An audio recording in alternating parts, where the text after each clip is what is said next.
Welcome back to Smith Coating and Design. I'm out in the shop again tonight. Figured we'd take a minute to discuss material procurement. We'll come back to the machine and we'll tie this all into a real world example that I think everyone can relate to, and that is soft jaws. So what we'll do here, just sort of walk over to the shop. That's a nice Black Friday haul from Haas Tooling.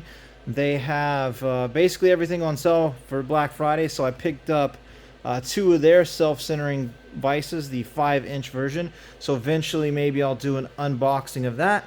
So if we walk over here to my tiny material rack in all of its glory, so I recently received a shipment of material from Midwest Steel and Aluminum, and really what I want to do is again discuss the pros and cons of the places I use to source my material from. So most of the time, as you can see there, I like to get my material in 3-foot lengths just because that's easy for me to handle, and then I blaze it down or cut it down to size with my bandsaw. Or my recent purchase here is my Evolution saw, and this has really sped up production in terms of the time it takes me to prep my material. I can blaze through a piece of stock in seconds compared to minutes on my tiny bandsaw.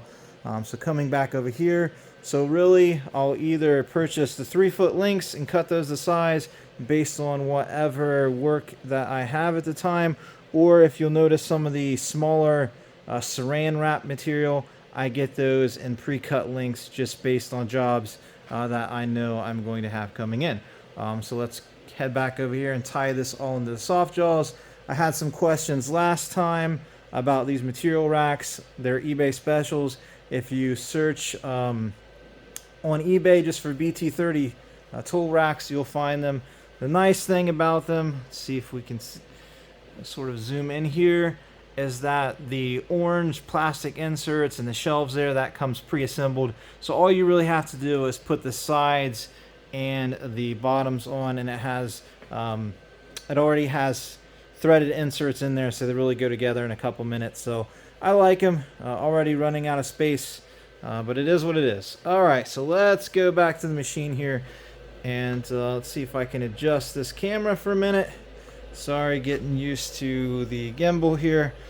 So anyway, let's tie everything back into soft jaw. So let me pick this up here. So this is a Silver CNC soft jaw, and these cost me, I believe last time, it's $20 per jaw. Plus you have the lead time that it takes to ship from China to the United States, and any import duties that you may have to pay. So by purchasing these jaw blanks again in what I'll call bulk, which I purchase 40 jaw blanks at once, that's typically what I do, it takes the cost from $20 a jaw to we'll just round it and call it $4 a jaw. It's really closer to $5 a jaw, but nevertheless we go from $20 a jaw down to $5 a jaw. Now you do have to include the time it takes to machine the soft jaw yourself, but again, you are drastically reducing the cost of consumables when you go that route. Also, you have blank stock laying around, so if a job comes in, you will have that stock to make the part for that job as well. So really it's a double win there, at least to me. The other thing, again, I love my Silver CNC vices. I'll probably purchase a dual station Silver CNC vice in the future. But the other thing I do not like about these soft jaws, let me just sit it there at an angle so we can see, so you'll notice that the dowel pin holes and the holes here are not centered. So really there's less stock on one side than the other, and I've made the boneheaded mistake before where if you don't pay close attention, you can actually put these jaws on in different orientations. The front jaw and the back jaw would be in a different orientation, and you would have different amounts of material in the clamping direction, which has caused me pain in the past where I've scrapped soft jaws. And again, you scrap a pair of soft jaws, depending upon how deep you're cutting them, how big the part is, etc. I mean, that could be $40, $20 a jaw. So that's not a fun experience. So what I've done with my version is I've made sure everything is in the center. The stock is a little wider, and I mirrored the dowel pin holes. I really didn't have to mirror the holes I did that just because when I was 3D printing and prototyping them, I had the dowel pinholes sort of in the wrong direction and they didn't fit on the vise. So I just mirrored those so I wouldn't have to think about it. But now there's the same amount of material on both sides. So I no longer have to triple check myself when I'm putting on a pair of soft gels. So in my book, that is an improvement. So what we're going to do now, guys, we're going to go ahead and jump into my office. We'll hop on the PC. You'll get to see my ugly mug, and we'll sort of go through the 3 places that I procure my material. So let's go ahead and do that. Okay, so let's talk about how I source and procure my material. Again, guys, I am a small shop. So what I have laid out for you here are the 3 places that I use. I am in the middle of nowhere, so I order all of my material online. I use McMaster-Carr, Online Metals, and Midwest Steel and Aluminum. We'll cover why I use those 3 places here in just a second. First, really what I want to say is I'm sure this is going to be a very opinionated topic. Everyone is going to have their various methods for procuring materials. This is just mine. So if we treat this as a hive mind, I'm going to put my information out there. We can sort of discuss or iterate in the comments and hopefully come up with a better solution as a whole. So with that being said, let's go ahead and jump in here.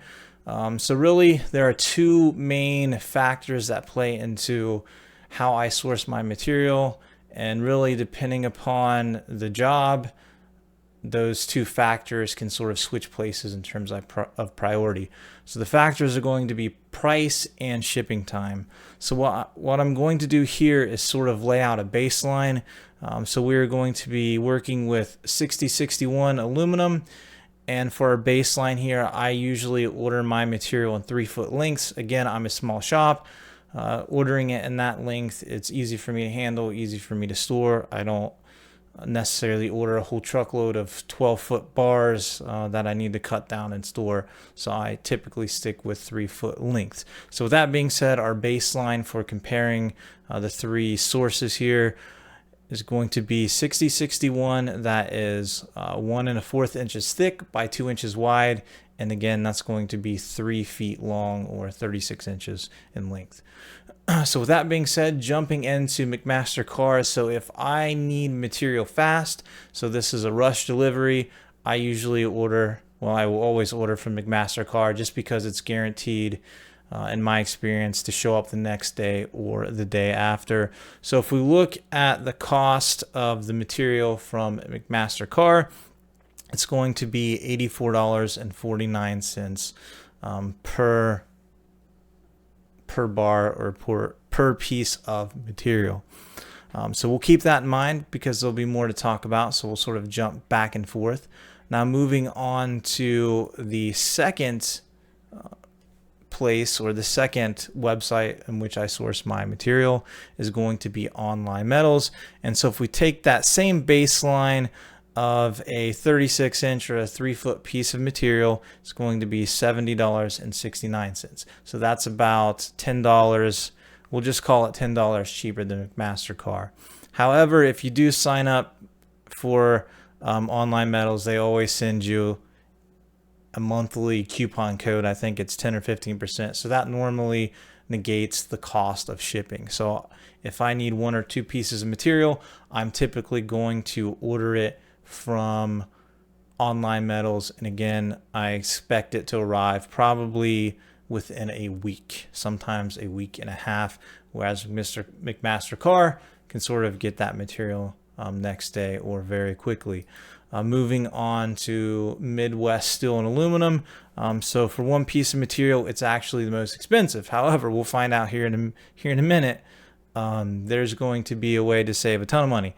So if I'm ordering 1 piece of material from Midwest Steel and Aluminum, it's going to be about $111.37 as seen here. And in my experience, the downfall with Midwest Steel and Aluminum is the shipping time is typically the longest. So you're looking at around 2 weeks to 3 weeks to get your material. Again, that is in my experience. However, what we have to start looking at here is quantity. So for example, if we jump back to McMaster-Carr And let's say we want to order, we'll just go with 6 pieces of material, and we add this to our order. You'll notice we are still paying $84.49 a piece. If we look at the cart here, that's $500 and $506.94. However, if we go back to Online Metals, you see down here, if we order quantity 5 to 9, we actually save 4%. So the cost of material goes from $70.69 to $67.16. So I've already done that. And when we add that to the cart, we are at $402.96. So we've already saved, we'll just call it $100 between McMaster-Carr and Online Metals. However, this is where it gets interesting. If we come back here to Midwest Steel and Aluminum and we go ahead and we enter a quantity of 6, now our price for our material drops down to $30.16 a piece, or $181.02 total.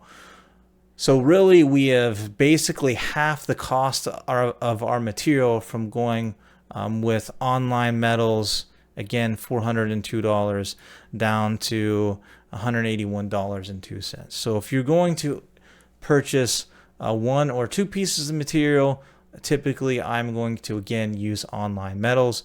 I'm going to expect my material usually within a week, but it is going to be cheaper. However, if I am not afraid to take some short-term pain for long-term gain, and I want to, we'll call it a bulk order. Again, I'm a small shop, so a bulk order to me would be 6 pieces of material, where if you're a bigger shop, you guys are laughing at me and you're spending, you know, thousands or tens of thousands of dollars for a truckload of material. So this may not even matter to you, but for the small guys like myself, it does. So if I were to purchase 6 pieces of material, again, I half the cost of my material, which is great because it helps alleviate some of my margins, and obviously you can quote at a cheaper price to your customer, right? Again, materials only one factor, but this is typically what I do because I want to save as much money and be able to compete the best I can. So what I typically do is I have 3 or 4 set sizes of stock, which I can do most of my jobs out of. Again, it's no surprise I use a particular online platform to get most of my jobs, so therefore I can choose the jobs that fit nicely in the stock, and by buying it in bulk like this, I can cut down the cost of my material in half. So that's normally what I do. So again, if I need many pieces of material, or if I want to drop the price of the material drastically, I go with Midwest Steel and Aluminum, which is what I do most of the time. 1 or 2 pieces of material, I go with Online Metals. If I need the material as fast as possible, I would order from McMaster-Carr. So that is my methodology. Again, let me know what you guys think. Another thing that I always recommend doing is make sure that you get the MTR, the material test report. Some customers require that, some don't, but you'll want to get your MTR just in case you do. Down the road, you'll have that, so that way you have traceability for that material. So that's really it, guys. Let me know what you think. Again, I don't know if I'm going to tie this video into a soft jaw machining video that I'm making, or if I will just release this independently. But again, this is also how I order my stock for soft jaws. So for example,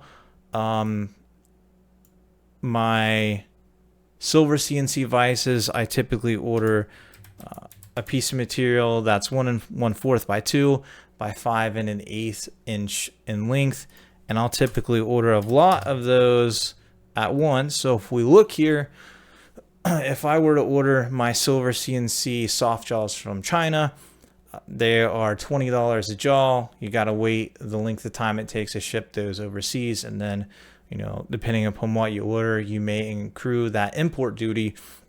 By machining them yourself, you can drop down the price per jaw to $4.70. Obviously, you have to add the shipping from Midwest Steel and Aluminum plus the machining time, but still you are drastically reducing the cost of your consumables, and you're drastically reducing the prep time, right? Because if I order this in 5 1/8 inch length, I no longer have to go cut, you know, 40 jaws on my bandsaw or on my Evolution saw. So that is typically what I'll do for things like this, just because it saves me both time and money. So with that being said, that's it, guys. I hope you like and enjoy this. Please leave your comments below. Let me know how you source your material, and I'll catch everyone in the next video.